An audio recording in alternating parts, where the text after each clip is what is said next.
យើងដឹងហើយថាមុននឹងយើងចាប់ផ្ដើម sketch object អីមួយហ្នឹងហើយអ្វីដែលយើងត្រូវ define ដំបូងបំផុតគឺជារាងរួម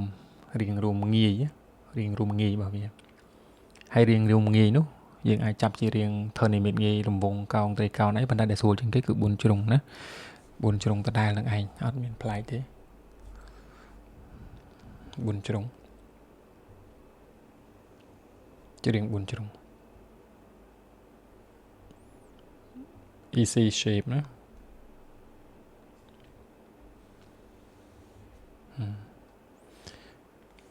អានេះជា primary easy shape ឬក៏រាងងាយជាបឋមគឺរាង4ជ្រុងអញ្ចឹងហើយយើងត្រូវរកសមាមាត្រវាទៅណាសមាមាត្រវាទៅតឹងកម្ពស់ចេះមួយដងណាហើយបណ្ដោយសរុបវាគឺថា1វិភាគមើលប្រហែលប៉ុណ្ណឹងអាចចុច2ណាកម្ពស់សរុបរបស់វា1ឃើញច្បាស់ណា1បណ្ដោយចេះគឺ1.2អាច pin ឬក៏ double click លើ screen របស់ខ្ញុំទៅវា load ពេញហើយប្តេកទូរស័ព្ទឬក៏នេះទៅវាឃើញពេញហើយកុំឲ្យឃើញដាច់ game អត់លឺឬក៏អត់ច្បាស់ប្រាប់ព្រោះជួនកាលអ៊ីនធឺណិតជួនកាល setting ផ្សេង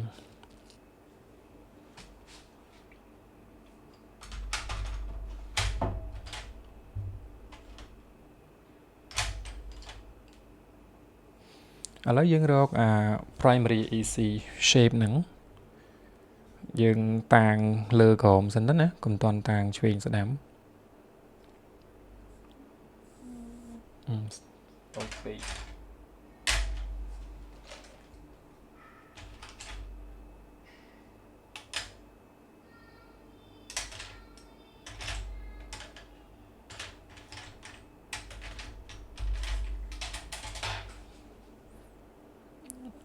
យើងកំណត់រៀងរួមខាងលើព្រោះឲ្យយើងយកឆូចចេះម្ដងយកមកសំខ្លួនយើងអត់បាច់ប៉ិនរបស់គេ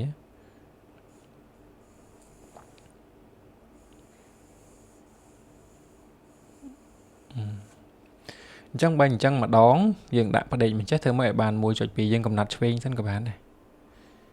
ខិតមកកណ្ដាលបន្តិចខ្ញុំចង់ឲ្យវាខិតមកកណ្ដាលបន្តិចអញ្ចឹងអញ្ចេះម្ដងហើយមកអញ្ចេះផ្ដេកអញ្ចេះគឺថា 1.2 ណាយើងយកចេះមកដាក់បញ្ចេះមកបាន1បាទចឹងលើយើងមើល1បើ1ប៉ុណ្ណឹងអញ្ចឹងបើយើងកាត់1ជា2វាមិនបាន5ហ៎កាត់ជាចំកណ្ដាល5ប៉ុណ្ណេះ5ចុះបើ2ធ្វើប៉ុណ្ណានេះ2កន្លះអញ្ចឹងប៉ុណ្ណេះ2ប៉ុណ្ណេះថែមប៉ុណ្ណឹងមកខាងនេះមក2ហើយអានឹង2ហើយអញ្ចឹង 1.2 វាអញ្ចឹងណាអត់តាន់សួរណាអត់តាន់សួរគឺ 1.2 ស្រាលមែនតើណាព្រោះយើងធ្លាប់មានបទពិសោធន៍ហើយអ្នកដែលគូ sketch ធ្ងន់ហ្នឹងដល់ពេល final ទៅដល់ជាចុងក្រោយទៅក្តាស់ស្នាមក្តាស់ឡើងកវ៉ៅអញ្ចឹងអានេះយើងធ្លាប់មានបទពិសោធន៍គ្រប់គ្នាមិនថាយើងអនឡាញសិស្សរៀនផ្ទាល់ក៏អញ្ចឹងដែរ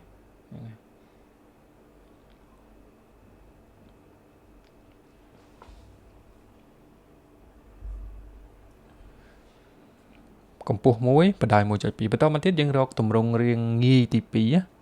រាងងាយទី2បន្ទាប់ពីរាងងាយជា4ជ្រុងមកយើងរកងាយទី2មករាងងាយទី2នេះគឺយើងយោងទៅតាមខ្សែកោងរបស់វាយើងមើលនេះដូចខាងលើអញ្ចឹងវាកោងយ៉ាងមកអានឹងរាងងាយទី2មកបែបនេះហើយចាំថាវិធីសាស្ត្រអត់នេះអត់បាច់ណាត់ទេជួនកាលអ្នកទាំងអស់គ្នារកឃើញវិធីផ្សេងដែលងាយជាងខ្ញុំងាយយល់ជាងខ្ញុំអាហ្នឹងរកមកមានអី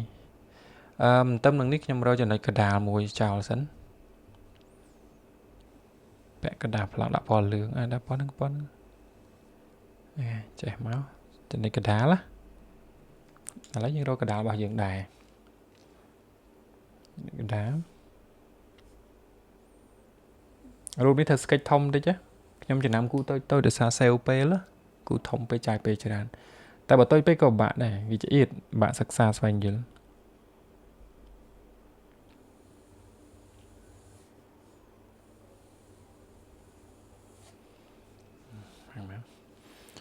chẳng cái này dân khoai chỉ pin chẳng dân sủi rồi riêng room này dân đăng thay phải cắt lại ná dân mới tới anh đi cắt trong cái lạnh của bù lỡ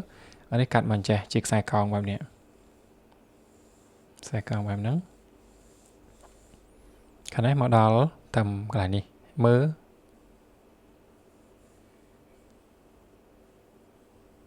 anh đi hiện smart rút mình chè hiện smart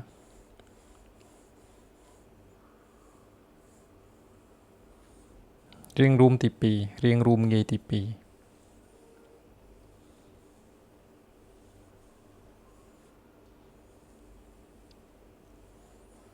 room nghe tipi mấy dương rọc detail ឬក៏កងឬក៏កលៈសំខាន់detail កងកលៈសំខាន់យើងអាចមើល classify មកដូចជាកងកន្លែងផ្លែចេកនេះរកជាខ្សែកោងបើវាកោងអញ្ចឹងយើងរកកោងដែរមកហើយចេះដែរមកកងសំខាន់ណាហើយប៉ាន់ស្មានជាប្រភេទអានេះរបៀបស្រួលយល់វារត់កាត់ពីណាទៅណាអត់ស្រួលទេចេកនេះបាក់ខ្លាំងដែរណាមិនស្រួលប្រហែលទេបាក់យត់មែនតើស្រាលណាបច្ចៈហើយស្រាលដៃកុំតន់ធ្ងន់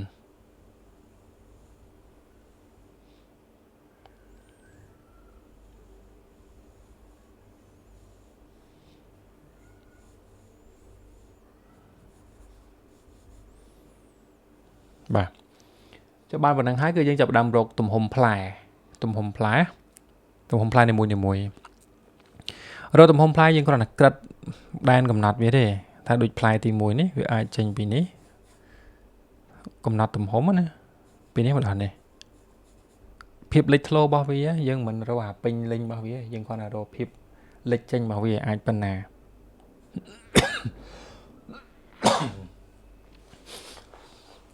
ចឹងភាពលេចចេញរបស់វាអាចប៉ុណ្ណឹងអានេះកាត់ធំនេះក្រិតអញ្ចឹងសិនមកដល់ម្ដុំនេះវាកងនេះច្រើនណាម្ដុំនេះវាកងនេះច្រើនអាចឃើញតែប៉ុណ្ណេះទេឆ្អៀតមែនតើឡើយហ្នឹងណាហើយលក្ខណៈរបស់ផ្លែចេកមិនគឺវាបើកដូចផ្លិតចឹងណាអញ្ចឹងហ្នឹងលក្ខណៈរបស់ផ្លែចេកណាលក្ខណៈទម្រង់របស់វាគឺអញ្ចឹងដូច logo Shell ត្រូវរាប់ឲ្យឃើញពីនេះមក1 2 3 4កុំឲ្យបាត់ចំនួនផ្លែបញ្ហាហ្នឹងគឺខ្លះហ្នឹងគូចប់ទៅលើសអស់កន្លែងដាក់ខ្លះដាក់អត់អស់ប៉ាន់ទំហំផ្លែប៉ាន់ហ្នឹងគឺគ្រាន់តែក្រិតអញ្ចឹងអត់តន់បញ្ញាប់ការទេហ្នឹង1 2 3 4ចប់1 2 3 4 5 6 7 8 1 2 3 4 5 6 7 8អានេះឃើញតូចទេដោយសារវាគៀបបាំងគ្នាហើយយើងចាប់ផ្ដើមរកទំហំនេះមកណាទំហំរករាងរបស់ផ្លែនីមួយ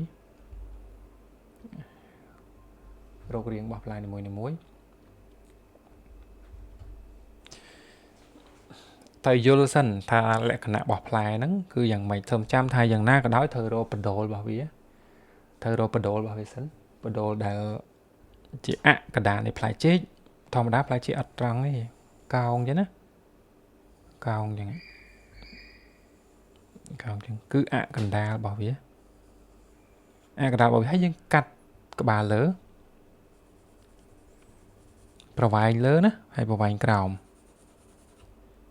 វែងលើវែងក្រោមដោយយោងតាមអហ្នឹងយើងកំណត់ទំហំផ្លែឆ្វេងក្រោមលើ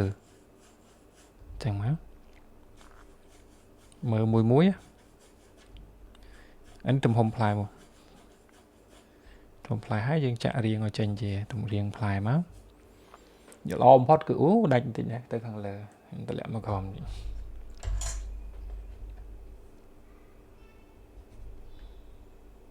ចឹងទៅឃើញមកក្រោមដែរអូខេ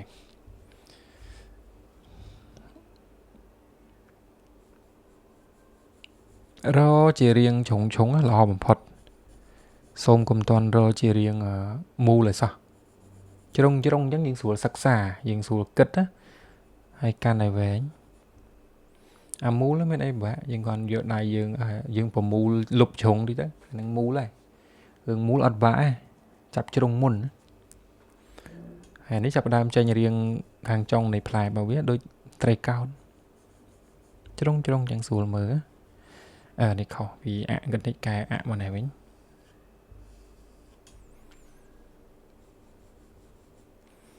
ចុងមកវា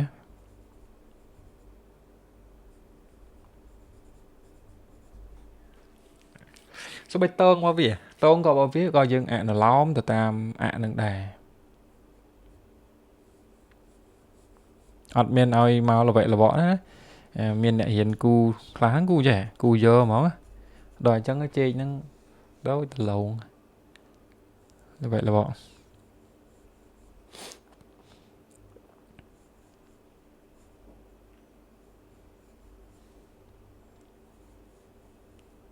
តាចាប់ដើមប្រមូលណាអញ្ចឹងយើងដើមប្រមូលមូលវា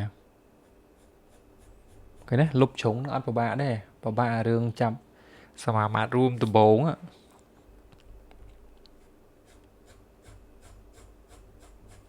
្ចឹងយើងចាប់ដើមឲ្យច្បាស់ពីហ្នឹងទៅនេះគ្រាន់ឧទាហរណ៍ទាញមួយមកសិក្សាក្រៅសិន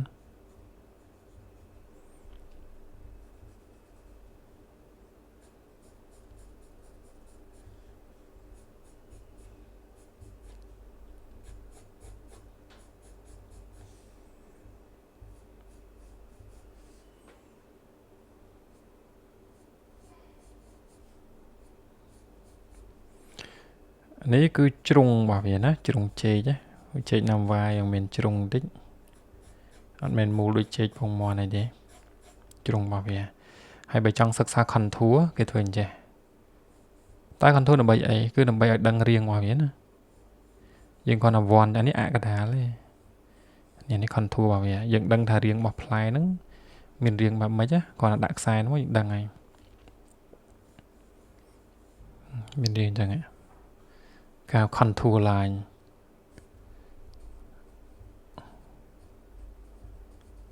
contour បាទលើនេះគឺ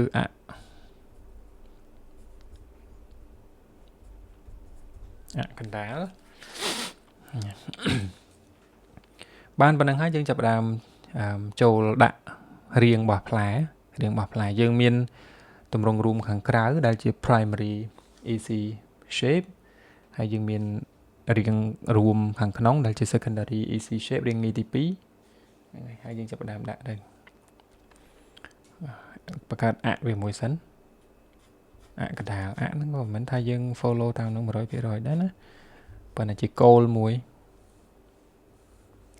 រកណ្ដាលរបស់វាមួយសិនណាពីហ្នឹងមកដល់នេះហើយយើងកំណត់ទំហំផ្លែមកតាមដែលយើងបានក្រិតនេះនោះឃើញទេផ្លែទី1ផ្លែទី2ផ្លែទី3លេចចេញមកប៉ុន្មាននោះចង់វារកជ្រុងចាសិនមក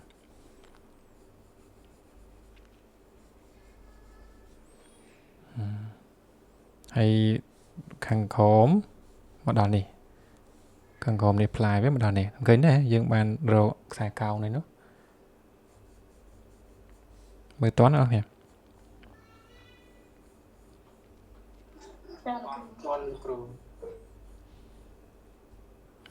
បើសិនជាមើលតន់ហើយគិតថាចង់ទៅបដាក៏មានអីយើងស្កេចបដារំលឹកលែងថាយើងវាបរិយាកាសវាមិនតន់អំណោយផលមើលសិនក៏បានតែធ្វើឡើងវិញចឹងអានេះគឺចុងផ្លែណាចាប់ផ្ដើម detail លម្អិតវាណាតាមលំនាំខាងលើនេះ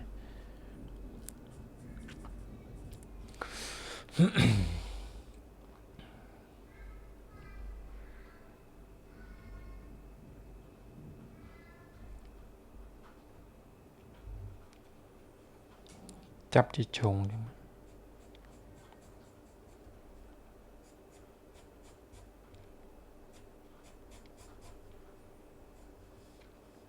គូមិនស្រួលអត់ចេញណាំវាយ ចិញ្ចិចពងមន់ចិញ្ចិចបំពងអីលើ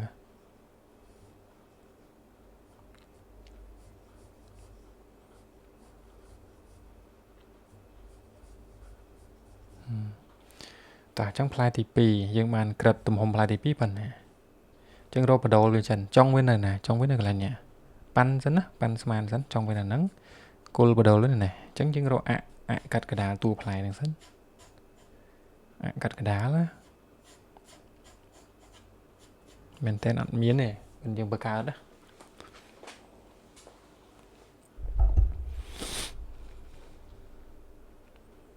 ផ្លែនេះអត់សូវងើទេយើងត្រង់ដែរហើយកន្លែងនេះវា overlap វាគងបាំងផ្លែខាងមុខចាគងបាំងចូលមកក្នុងបាប៉ុណ្ណឹងបាតខរបស់វាក៏នៅទីនេះនៅកន្លែងដែនកំណត់យើងបានកំណត់ទុក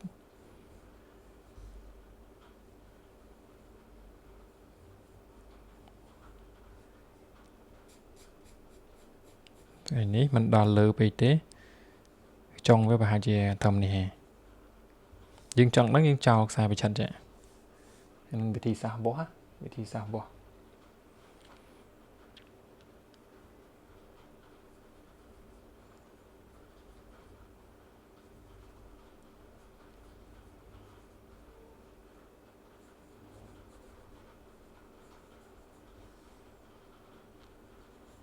ចង់ផ្លែ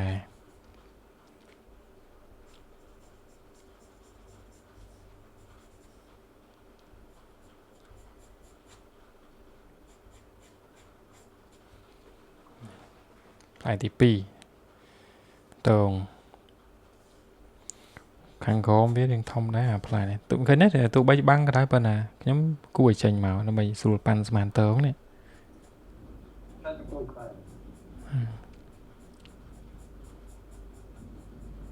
ចឹងមក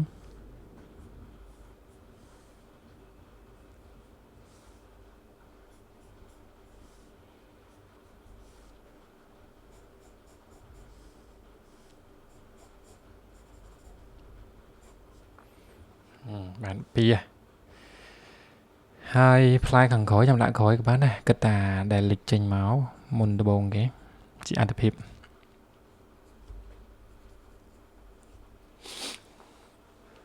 ហើយផ្លែមួយទៀតយើងកំណត់ចង់វាសិនណាថាចង់វានៅណាចង់វាបើសិនតែចោលពីកាយនេះអញ្ចឹងត្រង់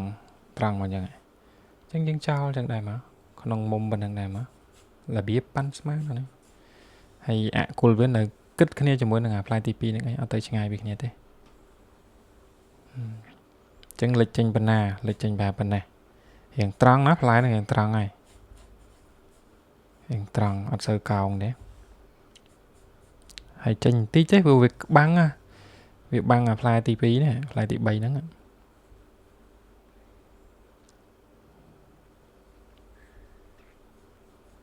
ស្រាលកុំឲ្យកระดาษយើងហ្នឹងវាខូចគុណភាពយើងប្រឹងសកត់ពេកវាឆ្អែត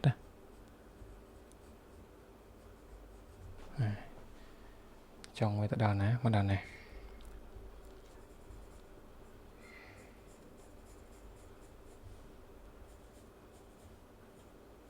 លិចចេញគូសំដែរតងវាឃើញបន្តិចយ៉ាងមក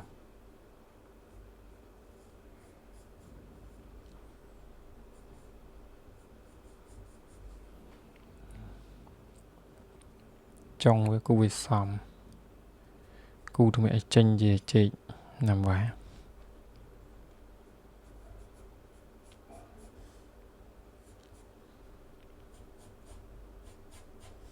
ហើយដាក់ក្រោយនេះបន្តិចសិនណាកុំឲ្យវាតលីពេក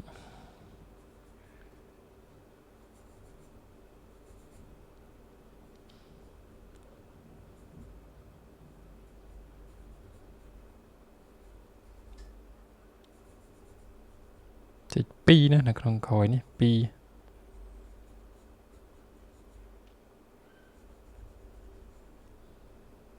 បាំងដោយឆ្លាយទី2អូខេ low battery chẳng mình để bị trâu phơi ngọt trâu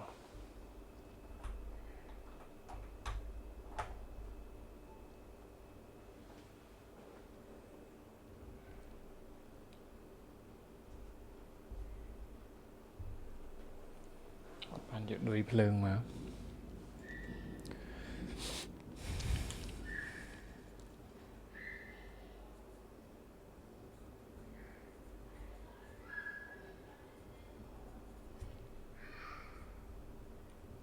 thiệp quá nè chơi môi tùm hông viên này mùi hả tùm hông mà tì pì và nhóm được chỉ tôi pê nha năng về thống lại thông chừng mình tôi chỉ hạt lại tì mùiประมาณ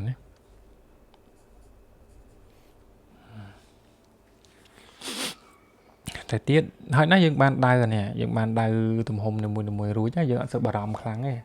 dương sợ bà ròm tha đập về từ đào trồng tới dương đã đó rồi cô lực ấy thì dương sợ bà ròm ấy hay dương miền gậy lại nè xài cắt kháng lớn nè đại chia đánh cầm nọt thà cầm oi lực nè cầm oi buộc bị mùi này cái đi nơi cái bài cái ní tranh mòn tí chẳng mà tranh tí thế hay tường với mơ khơi đây nè tường mơ khơi đây mơ khơi thông đâyแต่พลายเคยโตนี่ไอ้เคยทำ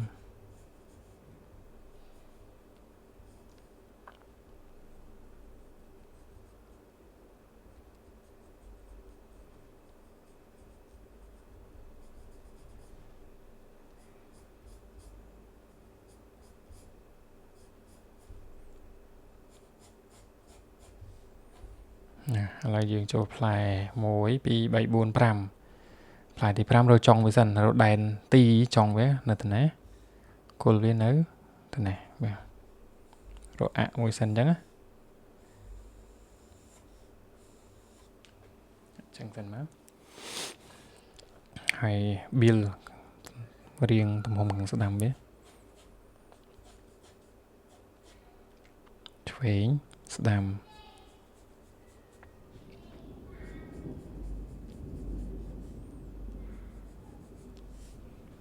ช่วยสนาม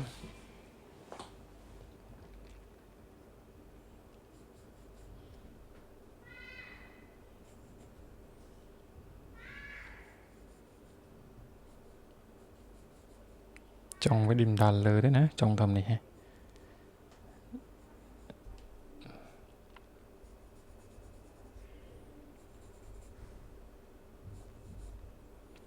ก็กูรูปเจนี่มันแมนทากูพลายมวยนึกไอ้ไอ้สะอาดthếนะ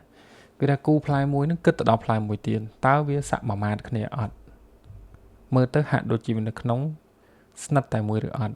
จำนวนดอกขวาคานนั่นคือไทยยืงเชิญนะกูไอ้มวยยังก็แต่มวยหนึ่งแต่เมื่อจะรวมอัดซีเตียนอัดซีเนี่ยเตียนี่สำคัญให้ปะบ้านะบ้ากูมวยthìมวยกึดคลุนเวียนนั่นแหละพ้องទី2ហ្នឹងគឺគិតឲ្យវាសមាតឬក៏វាចោះសម្រងឬក៏ថាវាស៊ីគ្នាជាមួយនឹងផ្លែដែលនៅជុំវិញផង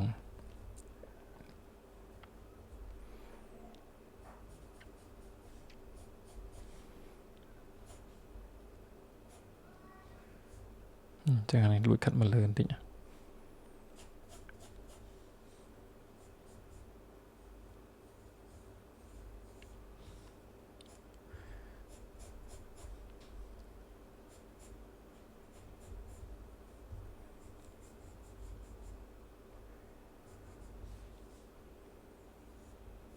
ធំណាស់បើនៅបាំងគ្នា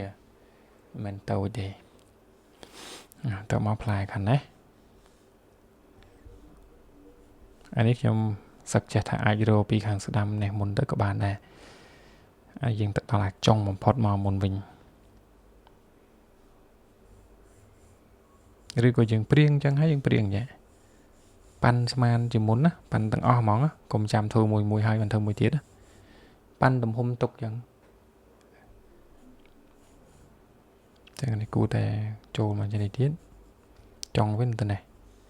អានេះចង់វិញដំនេះចង់វិញនៅចំកដាលយ៉ា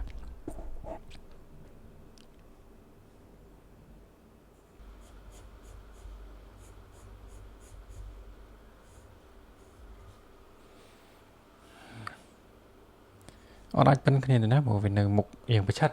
វានៅអៀងប្រឆិតអត់មែននៅស្មើទេប៉ុន្តែយ៉ាងណាក៏ដោយនេះផ្លែធំណា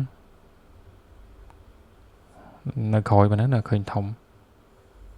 ឡើយនេះមានចំហបន្តិច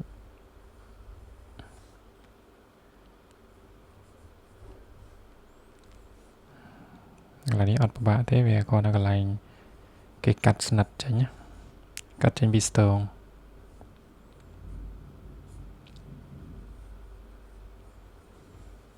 ចំពោះ background យើង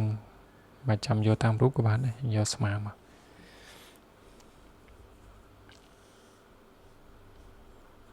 ហើយយើងរកជ្រុងមកវាផងអត់តន់ផាត់ទេណាឲ្យតែ sketch រួចទៅបានដែរយើងត្រូវវិភាគអំពីពណ៌ material ពណ៌ដើមមកវា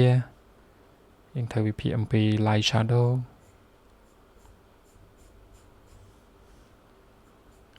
ជ្រុងណានេះជ្រុងមកវា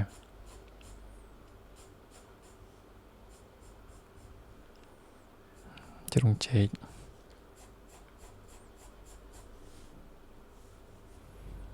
នេះចេកនឹងយើងមានជ្រុង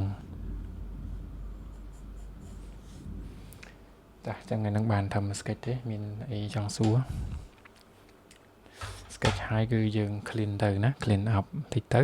ហើយបានយើងចូលដល់ shading refine ផងយើង refine sketch ហ្នឹងផង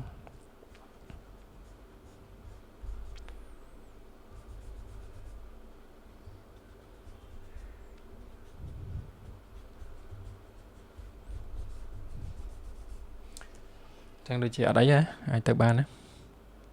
ហ្នឹងហើយចឹង refine វាគឺយើងចិត្តតម្រែតម្រង់ការលុបនេះមិនលុបឲ្យស្អាតទេលុបតម្រង់ររៀងណាដែលវាល្អបំផុតដូចថានេះវាប៉ោងពេកចឹងលុបចិត្តបន្តិចអូអានេះវាស្ទើរលុបយករៀងឲ្យល្អបំផុតតាមដែលដើម្បីឲ្យដូចចេះមកហើយកុំប្រើជ័រលុបខ្លាំងព្រោះអីវាធ្វើឲ្យខូចគុណភាពกระดาษហើយបើយើងចង់បន្ថយទេគឺយើងប្រើដីដកវិញអត់ eraser វិញចឹងជួបគ្នាលើក្រោយយើងនិយាយអំពីពលឺសម្ហោលប៉ុណ្ណឹងទៅណាហ្នឹងណាបន្ទាប់ពីយើងបាន sketch រួចយើង clean up យើងសិក្សា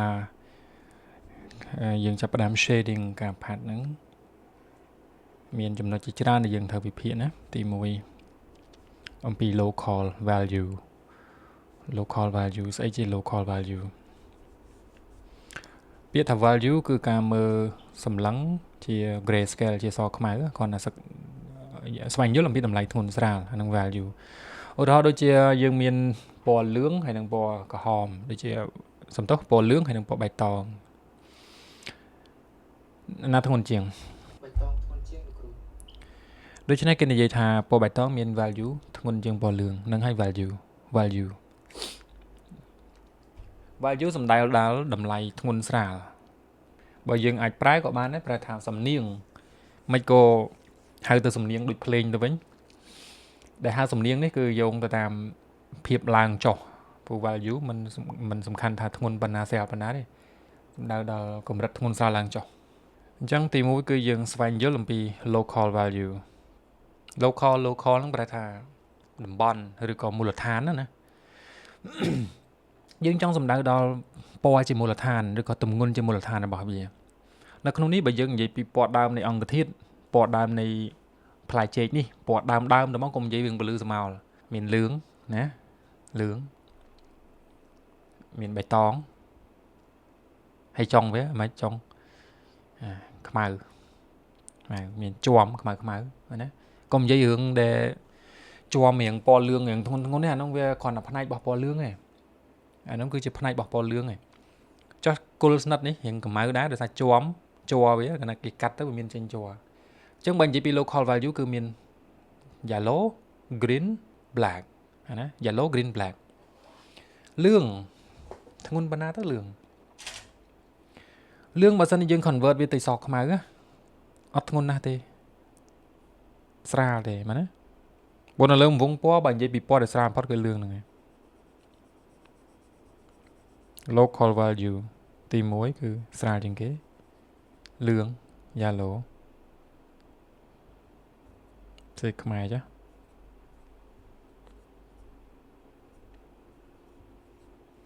លឿងទី2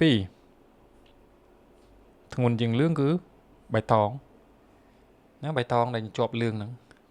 ប៉ិនយើងកុំនិយាយរឿងថានេះកន្លែងជាប់លឿងកម្ៅសកមនេះអាហ្នឹងគាត់ជាផ្នែករបស់លឿងបើសិនជាលឿងហ្នឹងតង់ទី1អញ្ចឹងទេដែលធ្ងន់ជាងលឿងតិចហ្នឹងយើងអាចរាប់មួយកន្លះអញ្ចឹងទៅណារាប់មួយកន្លះទៅបន្តមកបៃតងធ្ងន់គួរសមបើនិយាយពីតង់វិញតង់ទី2 value នឹងអាចប្រែថាតង់ឬក៏សំនៀងបាទសំដៅដល់តម្លៃធ្ងន់ស្រាលនេះគ្នាបៃតងអាចប៉ុណ្ណេះ3គឺខ្មៅនេះមិនខ្មៅក្រឹបទេគឺខ្មៅនៃចុងចេកខ្មៅនៃកន្លែងជាប់កន្លែងស្នាមឯជាប់ណាហើយនឹងគល់ស្និតដែលគេកាត់ទៅវាចេញជាប់នេះគឺយើងខ្មៅទាំងតង់ទី3ធ្ងន់ណាធ្ងន់គូសមដែរណាពណ៌ដើមជា local value ហ្នឹងគឺមានលឿង បៃតងខ្មៅលឿងបៃតងខ្មៅនៅក្នុងរូបនីមួយវិធីសាស្ត្រផាត់គឺយើងតែងសង្កេតឃើញគួរឲ្យផាត់របៀបជួនកាលផ្សេងគ្នាអាមុន process ផាត់តំនសមោលមុនទៅហើយតែអានេះបែរជាផាត់ local value មុនទៅវិញដោយសាររូបនេះវាមានពណ៌មូលដ្ឋានឬក៏ថាពណ៌ផ្ទៃក្រោមហ្នឹងវាខុសគ្នាដូចជាក្នុងនេះវាមានចម្រុះមានលឿងមានបៃតងមានខ្មៅអញ្ចឹងវាខុសគ្នាពីវត្ថុសមុនដែលយើងគូដូចប្រអប់មួយដូចពីរ៉ាមីតមួយដូចស៊ីឡាំងមួយបាល់មួយអានោះមានអីមានពណ៌តែមួយលាតហ្នឹងមែនទេអញ្ចឹងនៅក្នុងគណៈដែលវត្ថុអង្គធាតុដែលមានពណ៌ចម្រុះផ្ទៃក្រោមចម្រុះរបៀបនេះគឺគួរតែ apply អាពណ៌មូលដ្ឋាននឹងមុនបាទឥឡូវខ្ញុំសាកល្បងផាត់នៅក្នុងប្រអប់មួយ first គឺយើង apply អា local value ហ្នឹងខ្ញុំដាក់ប្រអប់មួយបែបនេះក្នុងប្រអប់មួយហ្នឹងគឺតំណាងឲ្យតួផ្លែចេកមួយហ្នឹងណាហើយក្នុងតួផ្លែចេកមួយហ្នឹងវាមានពណ៌ទាំង3នេះពណ៌មូលដ្ឋានទាំង3ហ្នឹងចូលនៅក្នុងហ្នឹងអញ្ចឹងសួរថាដំបូងយើងផាត់អាណាមុនគឺផាត់តំណប់ស្រាលបំផុតមុនមកណាផាត់តំណប់ទី1ហ្នឹងគឺមកតួចេកហ្នឹងកុំកិច្ចមិនបាច់កិច្ចទៅព្រោះវាស្រាលជាងគេបង្អស់ហើយដល់2 3ហ្នឹងគ្រាន់តែយើងដាក់ layer ពីលើណាអញ្ចឹងទេក្នុងហ្នឹងគឺយើងផាត់តំណប់ស្រាលបំផុតមុនព្រោះលឿងហ្នឹងវាស្រាលជាងគេផាត់លើហ្នឹងឯងឲ្យស្មើស្អាតទៅអញ្ចឹងក្រោយមកទៀតវាមានតង់ទី2ឧបមាថាវាមាននៅតំបន់ពាក់កណ្ដាលនេះមែនទេតង់ទី2អានេះទី1ណាហើយមានទី2ហើយអាក្រោយនេះវាទី3 1 2 3អញ្ចឹងសួរថាពេលយើងផាត់ទី2ហ្នឹងយើងត្រូវកិច្ចទី3ទេមិនបាច់កិច្ចទេកិច្ចតែទី1បានហើយនេះតង់ទី1ណា1ចុះអានេះ2អានេះ3ដល់ពេលយើងផាត់ទី2មិនបាច់កិច្ច1ទេតើណាសំទោសមិនបាច់កិច្ច3ទេព្រោះអី3វាគង់តែធ្ងន់ជាង2ទេតា3គង់តែធ្ងន់ជាង2ទេមិនបាច់កិច្ច3ទេអញ្ចឹងណាកិច្ចតែ1បានហើយព្រោះ1វាត្រូវស្រាលជាង2បែបនេះមកនេះពណ៌ដើមរបស់វា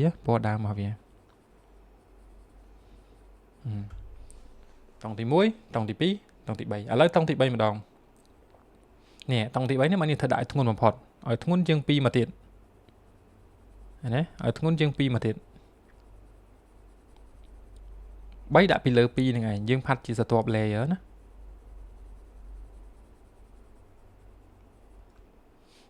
3ធ្ងន់ជាង2ហ្នឹងហើយអញ្ចឹងនេះគឺជាពណ៌ដើមដែលអត់តន់ឆ្លងកាត់ស្រមោលទេហ្នឹងហើយឥឡូវយើងពុះជា2ខាងនេះតំបន់ពន្លឺតំបន់ដែលត្រូវពន្លឺខាងស្ដាំនេះគឺតំបន់នៅក្នុងស្រមោលអាហ្នឹងបានយើងចាប់ផ្ដើមដាក់ស្រមោលទៅលើធាតុនីមួយតង់ពណ៌លឿងពណ៌បៃតងពណ៌ខ្មៅនេះអញ្ចឹងអាខ្សែខណ្ឌនេះហៅ terminator ហ្នឹងឯងណាខ្សែខណ្ឌហ្នឹងគឺដែនកំណត់ពន្លឺស្រមោលហ្នឹងគឺ terminator ហ្នឹងឯងតិចទៀតយើងនឹងរកលើផ្លែចេកតែ terminator នៅលើផ្លែចេកហ្នឹងនៅណាខ្លះដែនកំណត់ពន្លឺស្រមោលមិនមកខាងអញ្ចឹងណាឥឡូវយើងមើលតង់ទី1ភ្លឺប៉ុណ្ណា ចុះស្រមោលបោះតុងទី1ខាងនេះស្រមោលណានេះខាងនេះស្រមោល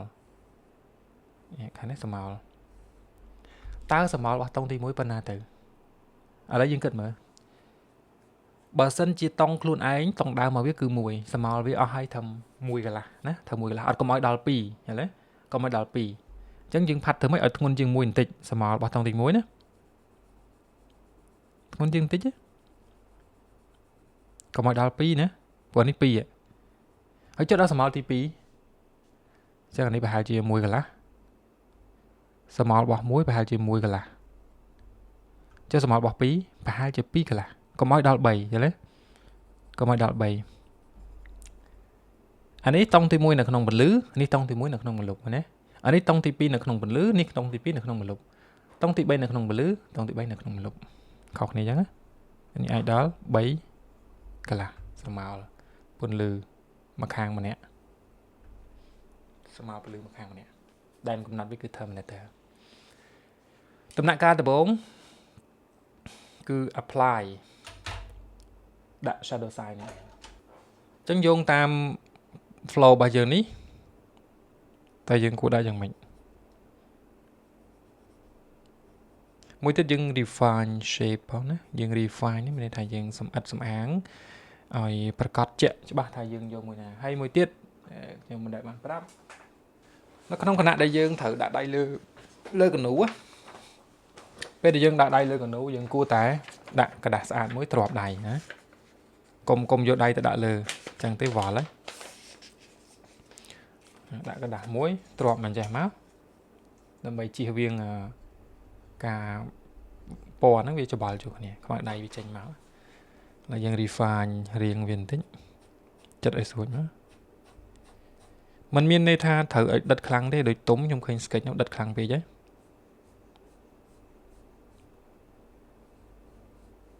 គាត់ឲ្យជាក់លាក់មានថាអត់ច្រឡំទេមួយណាដឹងមួយនឹង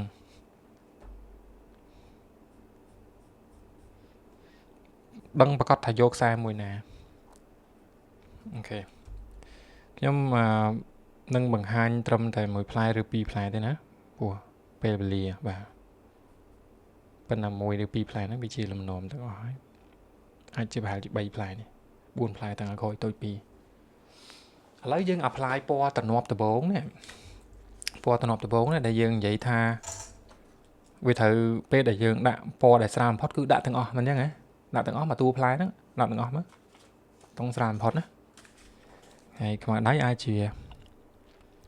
HB ឬក៏ 2B បើសិនជាខ្មៅដៃយើងស្រាលល្អដាក់ទាំងអស់អញ្ចឹងពណ៌នេះពណ៌ដើមរបស់វត្ថុធាតុទេអត់តន់តាក់ទងនឹងពលឺស្រមោលណាកុំច្រឡំឲ្យសោះសឹកចេះឲ្យប្រើ HB មកណា HB តំណប់ទី1ហ្នឹង HB មក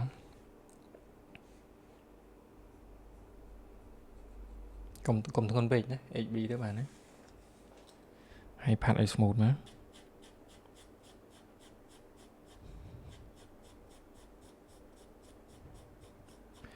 កគិតទៅវាធ្ងន់ជាងกระดาษបន្តិចទេព្រោះกระดาษពណ៌សហើយនេះពណ៌លឿងសួរថាលឿងនឹងវាធ្ងន់ជាងกระดาษប៉ុណ្ណាទៅតិចតាធ្ងន់បន្តិចទេ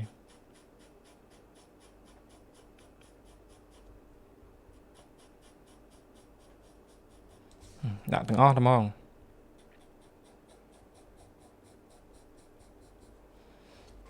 កុំធ្ងន់ពេកណាព្រោះអានឹងលឿងឯងអានេះក៏លឿងជែកយ៉ាង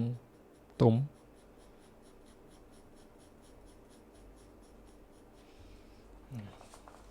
ក្រោយមកយើងដាក់ផ្នែកដែលជាពណ៌បៃតងមិនចឹងនៅក្នុងផ្លែចេកនឹងទាំងដុលហ្នឹងកន្លែងណាខ្លះមានបៃតងគឺមាននៅលើផ្ទៃទីនេះកុំគិតស្មោលណាកុំគិតស្មោលគិតតែពណ៌បានហើយធម្មតាបៃតងបើទៅសខ្មៅវាធ្ងន់ជាងលឿងហ่ะមានកន្លែងនេះមានកន្លែងនេះមានតងនេះណាកន្លែងណាបៃតងគឺដាក់កុំតន់គិតរឿងជាប់នេះណាជាប់ជើវានៅក្នុង finishing touch ចុងក្រោយបង្អស់ហើយដាក់តែពណ៌ដើមមកវាសិនទៅគឺមាននៅទីនេះអញ្ចឹងផាត់ថ្មីធ្ងន់ជាងអាលឿងនឹងបន្តិចឲ្យតែកន្លែងណាបៃតងណាប្រហែលជាតុងទី2នេះហ្នឹងហើយបៃតងហ្នឹងណាឲ្យធ្ងន់ជាងលឿងបន្តិច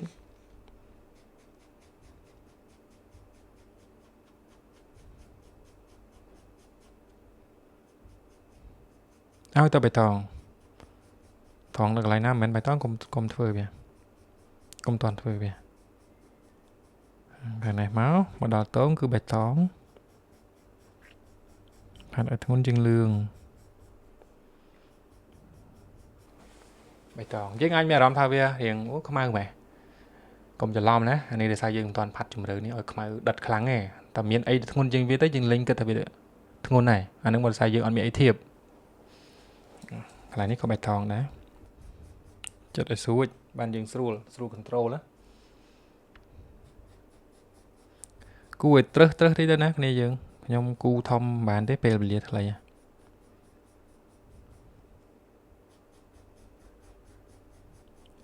ចឹងយើងយកតែកន្លែងដែលជាបៃតងធំបានហើយ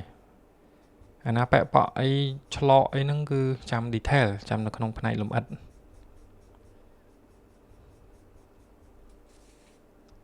ចឹងមកខាងក្រោយនេះក៏មានបៃតងដែរប្រកាសណាស់ពេលនេះវាអត់តន់ចែកដែនកំណត់មុខក្រោយច្បាស់ទេព្រោះយើងអត់តន់ដាក់ស្មៅណាគ្រាន់តែពណ៌ដើមតែអត់តន់ច្បាស់ទេប៉ុន្តែកុំឲ្យបាត់ឡាញកុំឲ្យដាច់ព្រំដែនវាណាបៃតងណាឥឡូវចូលខ្មៅមានអីខ្លះមានចុងចេកមានកន្លែងដែលគេកាត់ស្និតមកណាកន្លែងដែលគេយកក្បិតកាត់មួយស្និតនឹងចេញពីស្ទងមកនោះទាំងមានកន្លែងនេះរៀងល្ងឹតដែរដោយសារជាកន្លែងដែរជាប់វាជាប់ល្ងឹតច្រើននេះអាចដល់ 4B ណាមើលទៅ 4B មក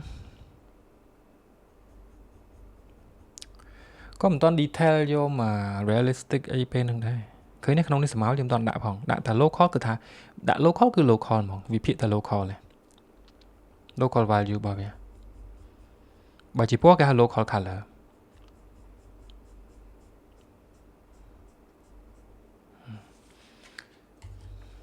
មកខាងចុងចិត្តឲ្យស្រួយតិច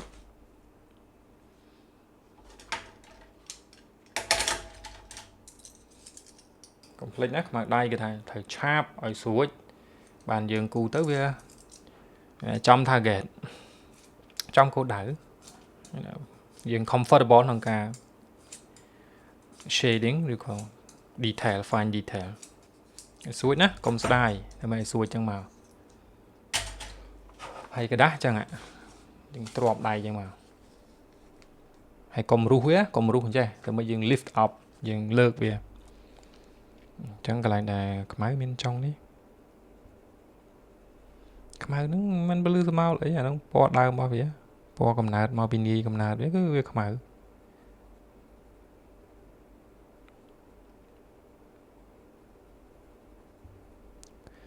ចំណុចមួយដែលត្រូវប្រយ័ត្នណាអ្នករៀនដំបូងទាំងអស់ហ្នឹងគឺយកខ្មៅដៃលេខតូចទៅប្រឹងសកត់ហើយដល់អញ្ចឹងទៅกระดาษឆ្អែតផាត់លេងចូលចុងនេះយើងខ្មៅដែរហើយបៃតងនេះគេដល់ពេលយើងដាក់ខ្មៅទៅមិនដឹងថានេះស្រាលមុនឡើយដើមឡើយយើងគិតថាអូដាក់នេះធ្ងន់ណាស់ដល់ពេលមានអាខ្មៅនឹងមកមិនដឹងថាអូអានេះនៅស្ទើឃើញទេនៅស្ទើអញ្ចឹងថែមទៀតថែមបៃតងនឹងទៀតផ្នែកបៃតងនេះថែមទៀតណាព្រោះដល់ដាក់មកមិនដឹងថាអូបៃតងនៅខ្វះខាតទេអត់ដល់ទេ 2B យើងតេស្តកម្លាំងដៃមើលថាអូសកត់ប៉ុណ្ណឹងដល់យើងចង់បាននៅបើអត់ដល់យើងត្រូវតែឡើងលេខទៅ 4B វិញកុំនៅតែប្រើ 2B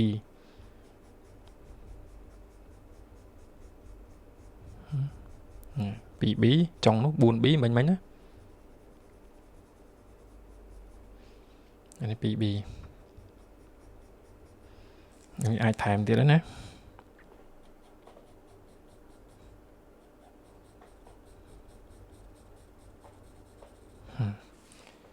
ចុងដងទៀត 4B មិនតាន់ detail ក៏បានដែរដាក់តែពណ៌ base របស់វាមិនតាន់លម្អិតទេ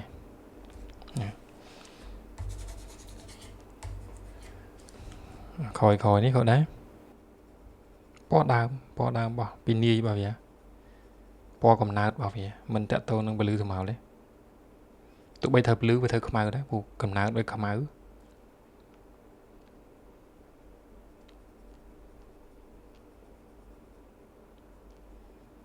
ដាក់អញ្ចឹងទៅមិនដឹងថាអូកន្លែងនេះស្ទើបៃតងត្រូវថែមទៀតបៃតងកន្លែងណាជាប់លឿងមិនតន់ដាក់ក៏បានដែរ ក៏យើងប្របាយទៅណាតាមពិតទៅឲ្យយើងងាយយល់សម្រាប់ beginner បើនិយាយបើខ្ញុំដាក់ម្ដង process ទី1នេះខ្ញុំឲ្យយើងធ្វើច្រើនចំណុចពេកច្រើន point ពេកខ្ញុំខែងទៅមិនទាន់អញ្ចឹងខ្ញុំប្របាយទេប្របាយ process ហ្នឹងឲ្យខ្លីហ៎មិនក៏ battery low ដល់ដូចថា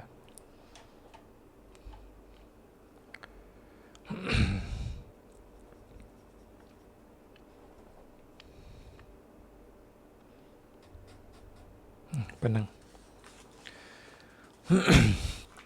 បើនិយាយពីពណ៌ដើមគឺយើងមានលឿងណាលឿងដែលយើង convert ទៅជាវិភាគទៅសខ្មៅគឺ value វាតង់ទី1 cell តំណប់ដំបូងណាកន្លែងលឿងខ្ញុំអត់ធ្វើផ្សេងទៀតទេធ្វើតែប៉ុណ្្នឹងបៃតងគឺយើងមានកន្លែងណាបៃតងគឺយើងផាត់ឲ្យធ្ងន់ជាងលឿងឃើញទេអត់តន់គិតពលឺស្មើទាំងអស់ហើយខ្មៅកន្លែងណាខ្មៅគឺដិតជាងគេឃើញទេដិតជាងគេចុងនេះអានេះកុំតន់គិតអានេះទុកដាក់ detail ក៏បានដែរបាទទុក detail ចុងក្រោយយើងដាក់តែផែនធំផ្ទៃធំហ្នឹងអញ្ចឹងបន្ទាប់ពីហ្នឹងទៅយើងចាប់ផ្ដើមរក terminator ដែនកំណត់ណាដែនកំណត់ light size shadow size ហើយហ្នឹងហើយរកពន្លឺរកដែនកំណត់ពន្លឺស្រមោលគឺ terminator អញ្ចឹងខ្ញុំត្រេជាដាក់ AB ទៅណា A យ៉ា A នេះគឺ local value វងកុំឲ្យយើងច្រឡំបាក់មើលហើយខ្ញុំដាក់ B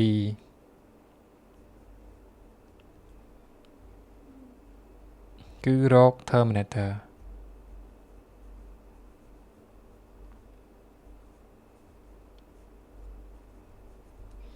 ដែនកំណត់ពន្លឺស្រមោល B ចាប់ដើមរកដែនកំណត់ពន្លឺស្រមោល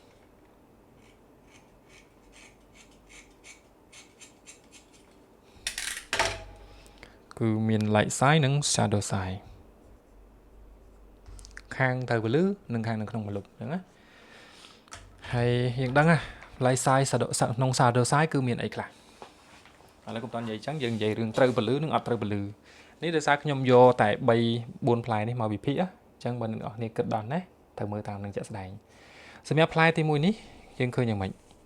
ត្រូវពន្លឺធម្មតាផ្នែកនេះត្រូវពន្លឺហើយនេះអត់ឃើញទេ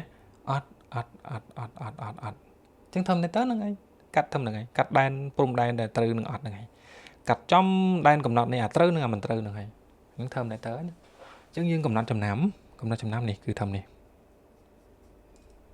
ហើយដែនកំណត់ពន្លឺទៅមកតាមហ្នឹងហើយក្នុងនេះដឹងថា shadow size ហើយក្នុងនេះដឹងអត់ត្រូវពន្លឺហើយផ្លែនេះមិនទៅត្រូវអត់ឃើញភ្លឺនេះចំណាំងផ្លាតទេ reflection ទេកាលគូបាល់ចាំបានចំណាំងផ្លាតតាជះពីដីឡងមកអានេះមិនបានអត់មានចំណាំងផ្លាតវាខ្ពស់ជះអត់ដល់ទេអញ្ចឹងគឺអត់ចឹងមកអញ្ចឹងដាក់ធម្មតាទៅគឺកាត់តាមនេះណាចំណាំអញ្ចឹង note វាទុក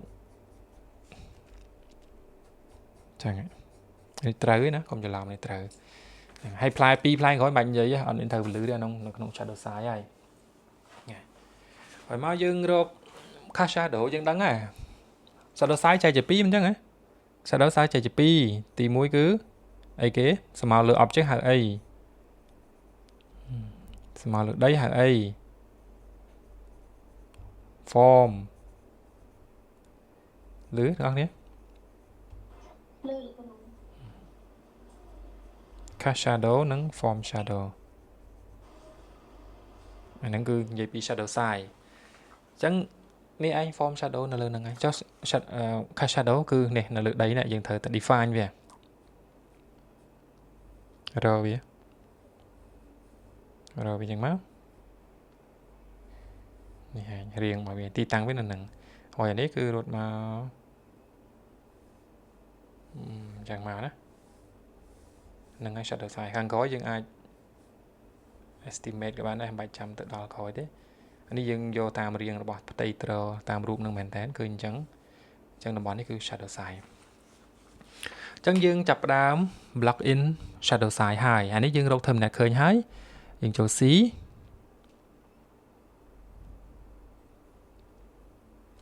គឺចាប់ផ្ដើមផាត់តំបន់ស្រមោលណាប្រហែលជា slip template capture fail យ៉ាវា slip 30នាទីនេះ B គឺយើងចាប់ផ្ដើម block in មានថាផាត់ចូលឲ្យស្មើ block in shadow size ផាត់ចូលតំបន់ shadow មក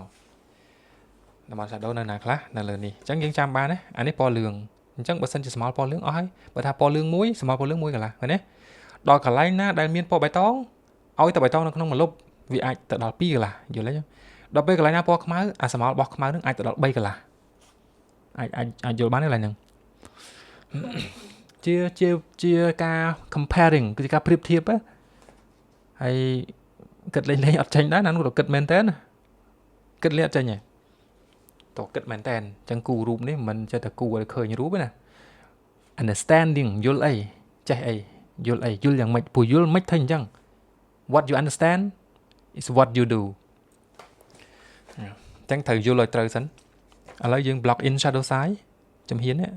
លួចបើថាយើងមិនតាន់យើងទៅសេលួចសេខ្មែរខ្លួនឯងទៅគឺផាត់តំបន់សម្មាលព្រោះមិនក៏គ្រូមិនទៅសេខ្មែរមិនក្បួរក្បាច់អង់គ្លេសអីពាក្យបច្ចេកទេសអន្តរជាតិអញ្ចឹងក្នុងនេះយើងចាប់ផ្ដើម apply តំបន់ shadow ដែលមានតំបន់នេះហើយយើងដាក់លើផ្ទៃលឿងមុនទៅណាយើងដឹងហើយលឿងបើសិនជាពណ៌លឿងនៅក្នុងពលឺមួយពណ៌លឿងនៅក្នុងសម្មាលមួយកន្លះឃើញណាលឿងមួយក្នុងសម្មាលមួយកន្លះអញ្ចឹងយើងផាត់តំបន់ណាដែលលឿងបើថានៅក្នុងសម្មាលឲ្យទៅមួយកន្លះអញ្ចឹងមកចិត្តឲ្យស្រួល complete យើងអាចមានกระดาษរូបកញ្ចក់ឬក៏กระดาษខាត់យើង sharp ចុងមកដៃឲ្យស្អាតមកនេះ shadow size របស់ពណ៌លឿងឃើញទេធ្វើមកឲ្យវាធ្ងន់ជាងលឿងប៉ុន្តែកុំឲ្យដល់ស្រមោលកុំឲ្យដល់2មិនអញ្ចឹងហ៎ព្រោះបៃតង2នេះបៃតងផាត់តំបន់ស្រមោលរបស់លឿងកុំឲ្យដល់ពណ៌របស់បៃតង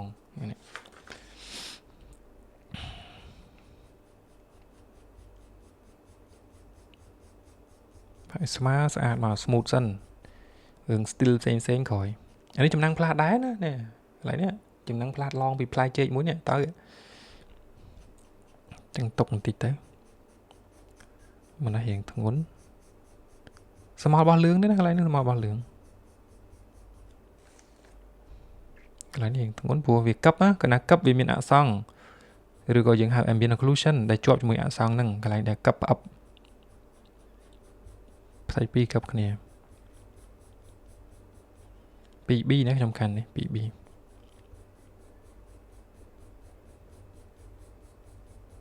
មើលដែរវាទៅរួចមិនរួចលេខហ្នឹងបើទៅមិនរួចត្រូវឡើងលេខកុំទ្រាំប្រើលេខតូចនាំឆ្អែតក្តាស់ដល់2ឬក៏ HD ទេនេះ2ណា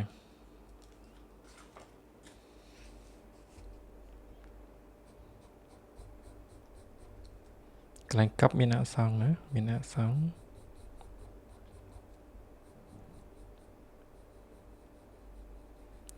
ស្គាល់ហើយដូចម្រាមដៃអញ្ចឹងតែកັບគ្នាគឺមានឡាញផ្ដាច់ហ៎អញ្ចឹងអានឹងគឺជាតំបន់សម្មាលរបស់លឿងចុះបៃតងកន្លែងនេះបៃតងនេះបៃតងហើយខាងនេះបៃតងនោះវានៅខាងម្លប់បន្តិចដែរអញ្ចឹងយើងធ្វើថែមសម្មាលរបស់បៃតងដែរបើសិនជាលឿង1សម្មាលបៃតងសម្មាលលឿងគឺ1កន្លះបើសិនជាបៃតង2សម្មាលបៃតងគឺ2កន្លះអញ្ចឹងយើងថែមមក2កន្លះហ្នឹងមកអានេះ2អញ្ចឹងថែម2កន្លះព្រោះកន្លែងនេះមានបៃតងលៀនចេញមកដែរឃើញធ្ងន់បន្តិចមកប៉ុន្តែ complete កន្លែងនេះយើងចាំក្រោយទៅស្នាម detail អីផ្សេងយើងចាំក្រោយអុចហ្នឹងគឺដាក់ក្រោយដែរមួយទៀតគឺពណ៌ខ្មៅអញ្ចឹងបើពលឺខ្មៅ3សម្មាលរបស់ខ្មៅគឺ3កន្លះនេះអាកែមខាងឆ្វេងនៃឬក៏ចុងជែកនៅខាងម្លប់នេះត្រូវធ្ងន់ជាងនឹងទៀត 4B មកធ្ងន់ជាងអាតំណប់ខ្មៅដំបូងដែលយើងបានដាក់ទៀតអញ្ចឹងក្នុងនេះក៏ shadow size ដែរអានេះគឺមិនត្រឹមតែ shadow size ធម្មតាទេវាជា ambient occlusion ទៀតអញ្ចឹងល្ងឹតខ្លាំងណាក្នុងនេះដាក់ 4B មកហ្នឹងទៅជាជម្រៅទៅក្នុងហ្នឹងជាកន្លែងដែលជ្រៅចូលទៅក្នុងបាទគណៈជ្រៅទៅក្នុងវាកັບទៀតវាចិត្តបិទចិត្តណា ចឹងចំណាំងផ្លាតក៏ចូលទៅអត់ដល់ដែរឡើយហ្នឹងចឹងហើយបានជាល្ងិតខ្លាំងហើយ ambient occlusion នឹងឯង 4B មកលើកលែងតែ 4B ហ្នឹងវាល្ងិតអត់ដល់កម្រិតដែលយើងចង់បានទៅទៀតអានោះចាំយើងសកត់ថែម 6B ឃើញទេដំបូងឡើយយើងថាកន្លែងនេះដែលយើងដាក់ពណ៌ base របស់បៃតង2នេះយើងថាធ្ងន់ណាស់បើថាអត់តាន់មានអីធ្ងន់ធៀបដល់ឥឡូវមានធ្ងន់ធៀបដឹងថានឹងស្រាលទេ illusion កុហកយើងរហូតហ្នឹងស្នាមជាប់នេះយើងដាក់អីតិចតិចមកពួកកន្លែងហ្នឹងក៏ដិតដែរបើនិយាយពីពណ៌ដើមមកវាក៏មិនស្រាលប្រហែលដែរចឹងនឹងចូលដល់ detail ទៅប្រកែមើលកន្លែងនេះជាប់កុំឲ្យដាច់ប៉ិតណាកុំឲ្យចេញឡាញអូខេហើយយើងចូលមកដល់ផ្លែខាងនេះខាងមុខមួយទៀតធ្វើតែផែនធំៗឯងផែនតូចៗចាំក្រោយ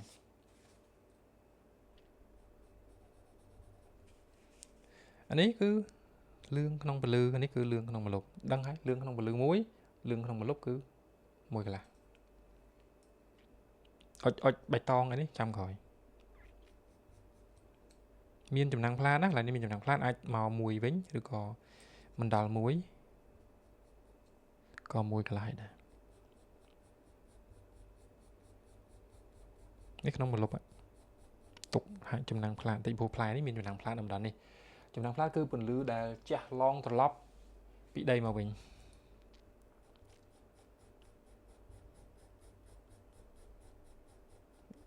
ដឹងណាស្មោលរបស់លឿងកុំឲ្យដល់2ស្មោលរបស់លឿងមួយកន្លះបៃតង2នេះគឺ2ក្នុងពលឺស្មោលរបស់លឿងហ្នឹងណាស្មោលរបស់លឿងដល់ពេលអានេះបៃតងកន្លែងនេះបៃតងស្មោលវានៅចំកណ្ដាល Terminator អញ្ចឹងវាខាងនេះត្រូវពលឺខាងនេះម្លប់អញ្ចឹងអាស្មោលនៅក្នុងម្លប់របស់បៃតងហ្នឹងក៏ធ្ងន់ដែរស្មោលរបស់បៃតងក្នុងម្លប់ណានេះធ្ងន់ដែរយើងស្កត់តិចមកអាចប្រើ 4B មក 2B ដូចជាអត់ដល់ស្មោលរបស់បៃតងណាអាចជា2កន្លះណាស្មោលរបស់បៃតង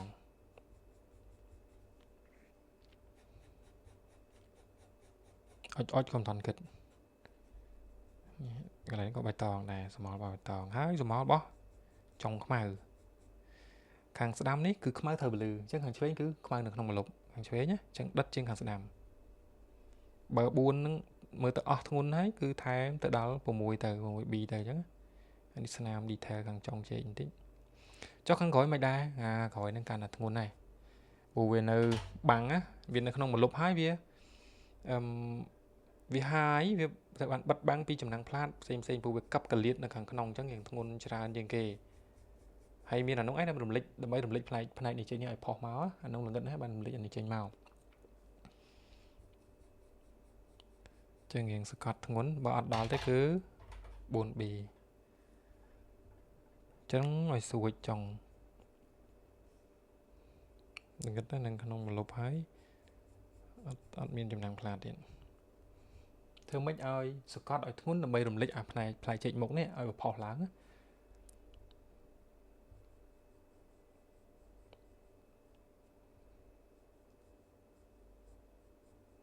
ហើយយើងក៏បារម្ភថាអូវាស្មើមួយចុងចាំទៅ 6B មកសកត់ទៀតមកហើយដល់បានគ្រូតែងតែនិយាយថាឲ្យចិត្តឲ្យស្រួចវាអញ្ចឹងណានៅពេលដែលវាចូលកលៀតគៀនកោះអញ្ចឹងវាផាត់ទៅបានចូលចំណុចល្អចំគោលដៅល្អ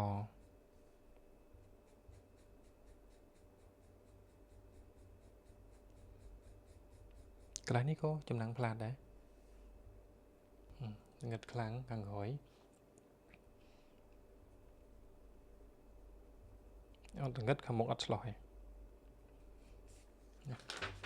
ងឹតខ្លាំងណាងឹតខ្លាំងបានខាងមុខឆ្លោះអញ្ចឹងយើងមិនទាន់ដាក់ detail អីល្អអន់ទេឥ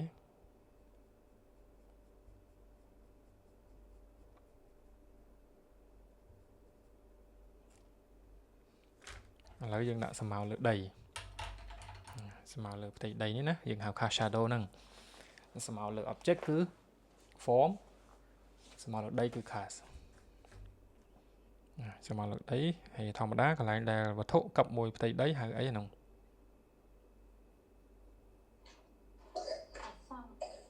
dương hài sẵn bị trái tê cứ occlusion shadow sẵn lại nó cặp lại nó ăn cặp ấy nó thì cho làm thật cặp cái này hai vì hai bị tay cái đá nó tôn chơi nó cứ hai bị cái đá thằng này đây mình thằng này đấy còn là thằng chiên tôn chơi đừng tích nó là dương hợp bị được bạn bị anh nó cứ cast shadow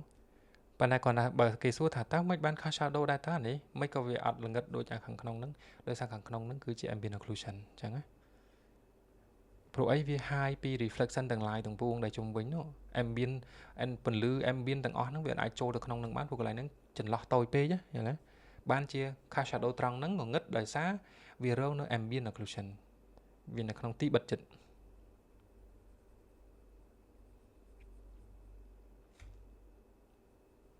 set shadow cast shadow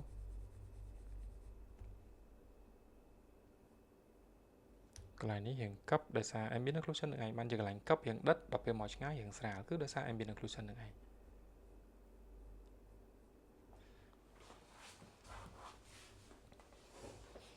bây giờ này cái đó cái này ní cứ cast shadow ngôn giếng phải chơi nhá lại nè bây giờ dừng khởi cho bác thả phải chơi dừng ngôn xin tốc phải chơi xả bạn nhé phạt từ mấy ở đây nó cứ ngôn giếng tu phải chơi này trắng đó này đầm bay ở reflection này màu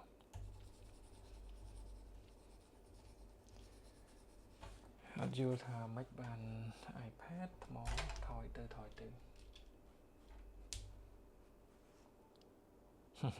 bị rồi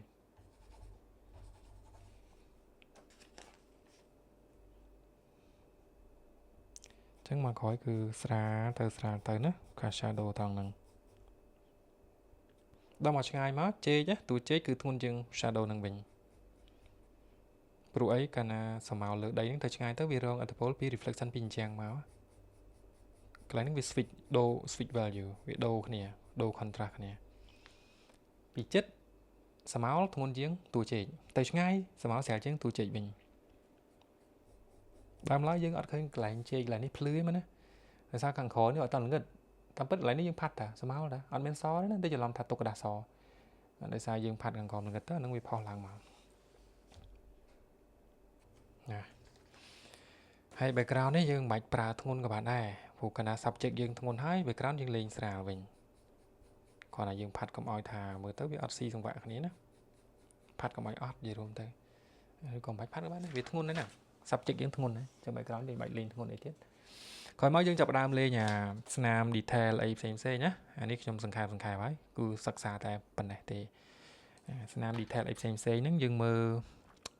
chập đam bìa xẻ môn nè bập lịa nè chẳng hạn nó cứ lương papil chẳng dưng toàn coi thớ chẳng xa ọt kháng này ta kháng cả kịch với nhỉ phải chết tha đi khi mình bàn lụm ọt ở tràn đấy pro vì chơi rương để xì pé thầy dừng coi mơ từ còn đằng thá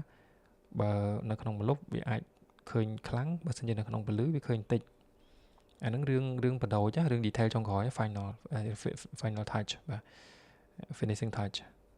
cả bên chop ai năng coi mơ mà miền xây miền chân hột miền ấy coi mơ mà đổi tái complete tha bởi vì nó không được bàn lứ có việc ăn sớ lư nà đài ăn sớ ngất nà đài bởi vì nó không được bàn ngất bị ai là ngất khẳng của xóm á nè ở ấy chạy tới quỷ vừa xóm đó khi mà bạn thôi ỏi hay không đấy hiện phơi màu nè anh snam chom anh ấy ăn trong tay thà ở toàn phơi đi nhưng chăm phơi khỏi kia đó nè chẳng má soft phải ăn sớ hard đây cái này nhưng papil cho bò để nó bị toaster nó miền bạch tòng miền ấy dương thương chẳng hạn dương ai pra blender chuối của bán blender dương đấy nè dương thuê chẳng màu ti chẳng màu tại đây prong bây giờ chạy hấp chạy thiệt đây prong bây giờ ăn từ chân chạy cả đấy khôi lớn nữa chúng ta khôi để xả nắng cái thả bàn chúng ta cú xả đấy đâu bây giờ ní tới khôi để xả thấy detail chẳng miền ấy má dương đã mau và nó như texture vì mình thay realism បណ្ណាភាពប្រកបនិយមមើលទៅគឺជឿមើលទៅជឿបានហ្មងថាអូពិតហ្មងកុំឲ្យមានអារម្មណ៍ថាដូចរបស់ខ្លាំងខ្លាយខ្ញុំមិនដាក់ច្រើនពេកទេហើយក៏ផ្ដាំទាំងអស់គ្នាថាកុំដាក់ច្រើនពេកក៏គ្រិចចឹងចេកនេះគឺបានធ្វើផ្លែទី1ទី2ក្រៅពីនោះគឺធ្វើខ្លួនឯងលំនាំដូចគ្នានេះដូចកន្លែងបៃតងនេះក៏វាមិនស្មើជ្រិញអញ្ចឹងណាវាមានលិចទៅលើមានលិចទៅក្រោមណាប៉ុណ្្នឹងតែមានសំណួរទេអត់ទេលោកអត់នេះលោកគ្រូ បាទប៉ុណ្្នឹងឲ្យលុតល្មម ជំរាបលាលោកគ្រូ បាទហ្នឹងហើយ